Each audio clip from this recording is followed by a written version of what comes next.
여러분, 열심히 일해서 은행에 꼬박꼬박 저금했는데 왜 우리는 가난하다고 느낄까요? 오늘 이 영상을 끝까지 보시면 그 잔인한 수수께끼의 덫을 정확히 알게 되실 겁니다.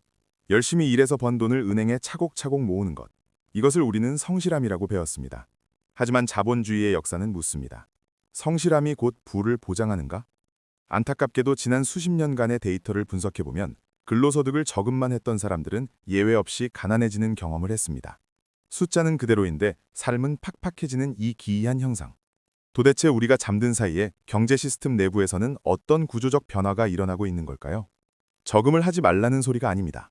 자본이 어디로 흐르는지, 왜 가난해지는지 그 메커니즘을 추적해 보겠습니다. 많은 분들이 1980년대의 고금리 시대를 그리워합니다.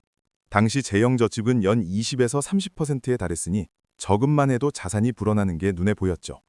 하지만 지금은 완전히 다른 구조입니다. 현재 예금 금리는 약 연 2.9% 수준으로 겉보기엔 나쁘지 않아 보입니다. 하지만 여기에는 세금이 붙죠. 이자소득세 15.4%를 제외하면 실제 손에 남는 금리는 약 2.4% 수준입니다. 그리고 현재 소비자 물가 상승률은 약 2% 내외입니다. 그럼 통장에 돈을 넣고 1년 있으면 고작 0.4% 남는 구조입니다. 1,000만 원을 맡기면 4만 원이 남는다는 거죠. 문제는 여기서 끝이 아닙니다. 공식 물가 상승률은 2%지만 우리가 체감하는 주거비, 외식비, 보험료, 교육비는 그보다 훨씬 빠르게 오르고 있습니다. 체감 물가가 4에서 5%라면 실질 금리는 다시 마이너스로 전환됩니다. 즉, 숨만 쉬어도 돈이 빠져나가는 구조인 거죠. 자본주의는 화폐를 오래 들고 있는 사람에게 보상을 주는 구조가 아닙니다. 자산으로 이동한 자본에게 보상을 주는 구조입니다. 예금 통장의 숫자만 바라보는 것은 달리는 기차 안에서 제자리 걸음을 하며 나는 앞으로 가고 있다고 믿는 것과 다르지 않습니다. 그렇다면 이 화폐 가치의 서서히 깎임은 어디에서 비롯되는 걸까요? 왜 원화만 쥐고 있으면 체감 자산이 줄어드는 걸까요? 화폐 가치의 변화를 비교적 직관적으로 보여주는 자산이 바로 금, 골드입니다. 금은 변하지 않는 실물 자산의 기준점 역할을 합니다. 6년 전 100만 원으로 살 수 있었던 금의 양과 지금 살 수 있는 양을 비교해보면 놀라운 사실이 드러납니다. 과거엔 20g을 살 수 있었던 돈이 이제는 5g도 사기 버거워졌습니다. 금값이 폭등한 것이 아니라 원화의 구매력이 4분의 1로 축소된 것입니다.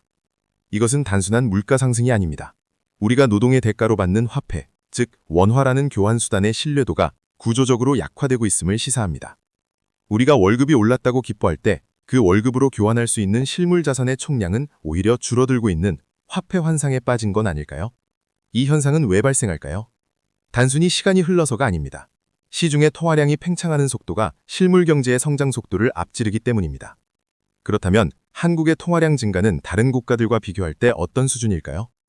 우리는 흔히 미국의 달러가 많이 풀려서 전 세계적 인플레이션이 왔다고 생각합니다. 하지만 데이터를 정밀하게 들여다보면 한국의 상황은 조금 더 특수합니다. 2022년 이후 미국은 긴축 정책을 통해 광의 통화, 즉 M2의 증가율을 억제해왔습니다. 반면 한국의 원화 유동성은 같은 기간 상대적으로 가파르게 증가했습니다. 경제학의 기본 원리인 수요와 공급 법칙을 적용해봅시다. 시장에 흔해진 재화의 가치는 하락합니다. 달러 대비 원화 공급량이 상대적으로 더 빠르게 늘어나면 원화의 대외 가치는 구조적으로 약세를 보일 수밖에 없습니다. 이것이 우리가 해외여행을 가거나 수입 물품을 살 때마다 왜 이렇게 비싸졌지라고 느끼는 근본적인 원인입니다. 정부나 중앙은행의 정책적 판단을 비난하려는 것이 아닙니다. 다만 유동성이 팽창하는 시기에 현금만을 고집하는 포트폴리오는 자산 방어 측면에서 매우 취약한 구조라는 점을 지적하고 싶습니다. 그런데 이렇게 풀려나온 막대한 유동성은 과연 누구에게 먼저 흘러들어갈까요? 여기서 자산 격차의 핵심 원리가 작동합니다. 경제학에는 캔틸런 효과라는 이론이 있습니다. 통화량이 증가할 때 그 돈이 사회 구성원 모두에게 동시에 공평하게 도달하지 않는다는 이론입니다. 신규 유동성은 신용도가 높고 담보가 확실한 자산가나 대기업에게 가장 먼저 그리고 가장 낮은 금리로 공급됩니다. 이들은 아직 물가가 오르기 전의 가격으로 부동산, 주식 등 실물 자산을 매입합니다. 유동성이 시장 전체로 퍼져나가 물가를 밀어올릴 즈음에 이들의 자산 가치는 이미 폭등해 있습니다. 반면 근로소득에 의존하는 일반 가계는 유동성 공급의 가장 마지막 단계에 위치합니다. 돈이 다 돌고 나서 올라버린 물가, 즉 비용 청구서를 떠안게 되는 구조입니다.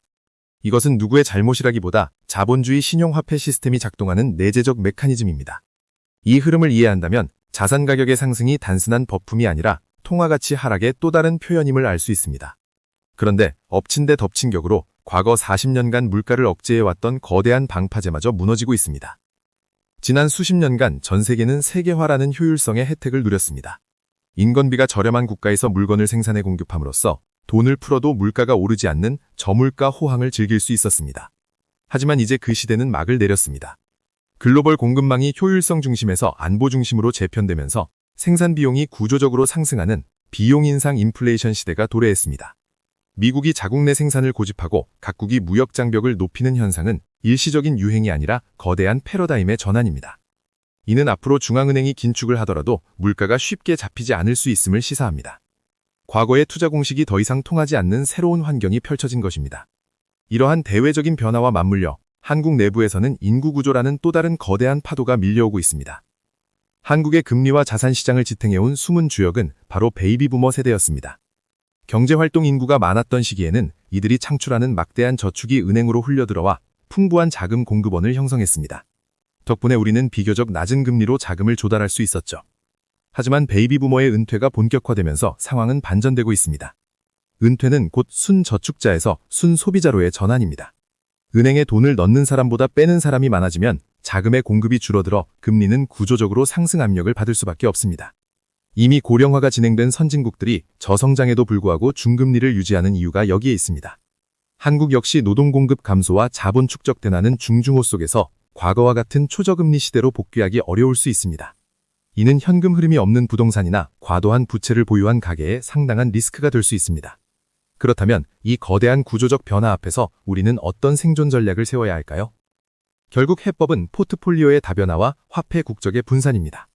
원화라는 단일 통화에 자신의 모든 구매력을 묶어두는 것은 변동성이 커진 바다에서 구명조끼 하나 없이 작은 배에 타고 있는 것과 다르지 않습니다.